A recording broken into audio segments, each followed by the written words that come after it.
You know, every now and then you come across a story that just sounds impossible, more like a myth than the life of a real person. Well, today we're diving into one of those. It's the story of a monk named Bākula, whose life truly challenges the limits of what we think the human mind is capable of. So let's just start with this question, because it really gets to the heart of everything. Forget about actions for a minute. Just focus on thoughts. Could a person actually live for 8 entire decades without a single flicker of ill will or cruelty or even sensual desire? It sounds unbelievable, right? But that's the very claim we're about to explore.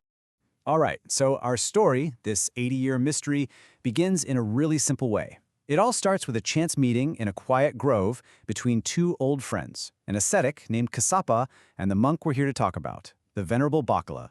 So after they greet each other, Kassapa asks a perfectly normal question, something you'd expect one monk to ask another. Pretty much, hey, how long have you been doing this? He has absolutely no idea that this one simple question is about to open up a story for the ages. And Bākula's answer is short and to the point. 80 years. For 80 years, he has lived the life of a monk. You can imagine that number alone gets Kassapa's attention, and it prompts him to ask something, well, a little more probing. So this brings us to the purity of thought, because Kassapa's next question is about what you might expect. He asks about physical conduct. But this is where Bākula gently stops him and reframes the entire conversation.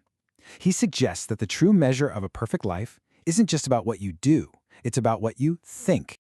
And this is the absolute pivot point of the story.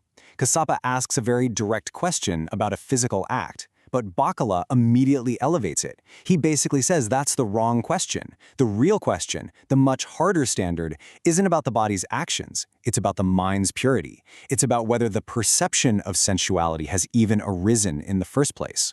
So what was Bākula's answer to his own, much more difficult question? 0.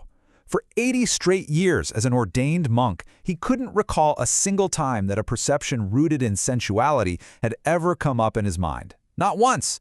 Just let that sink in. Okay, so let's get into what this life without really looked like. This is where the story goes from remarkable to truly mind-bending, because Bākula didn't stop there. He goes on to list all the other mental states he has never ever experienced. He says he cannot recall a single perception of vyapada ever arising. That means the perception of malice or ill will. I mean, think about that. In 80 years, no anger, no resentment, no wishing harm on anyone, not for a fleeting second. And then he continues. He also can't recall a single vihimsa vitaka. That's a thought of harming or cruelty. So his internal world was a space that was completely and totally free from any intention to cause pain. And you can see how this incredible mental purity just flowed into his everyday actions. His life was one of radical simplicity.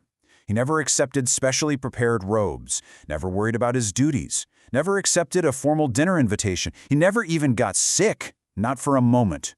Never took any medicine. It's as if his mind was so calm and self-sufficient that his outer life just followed suit. So as you can probably guess, hearing all of this has a massive effect on Kassapa.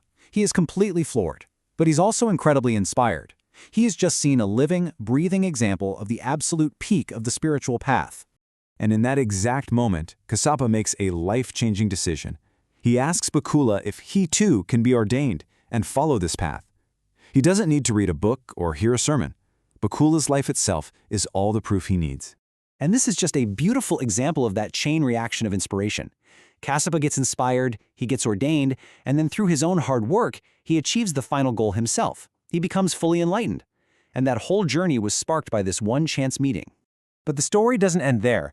We fast forward to Bākula's very last day, where he gives one final incredible demonstration of the mastery he spent his entire life cultivating. He calmly gathers the other monks. He's not sick, he's not in distress, he's just perfectly clear. And he walks among them and simply announces that today is the day. Today will be his final extinguishment. And here's the crucial part. He died just as he lived, with complete control, with total peace and awareness.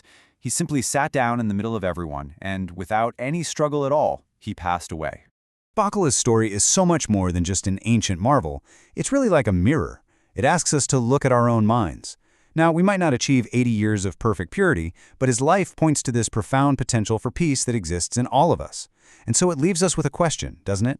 What part of our own mind, what agitation, what ill will, what desire, is just waiting for our attention, waiting to be calm?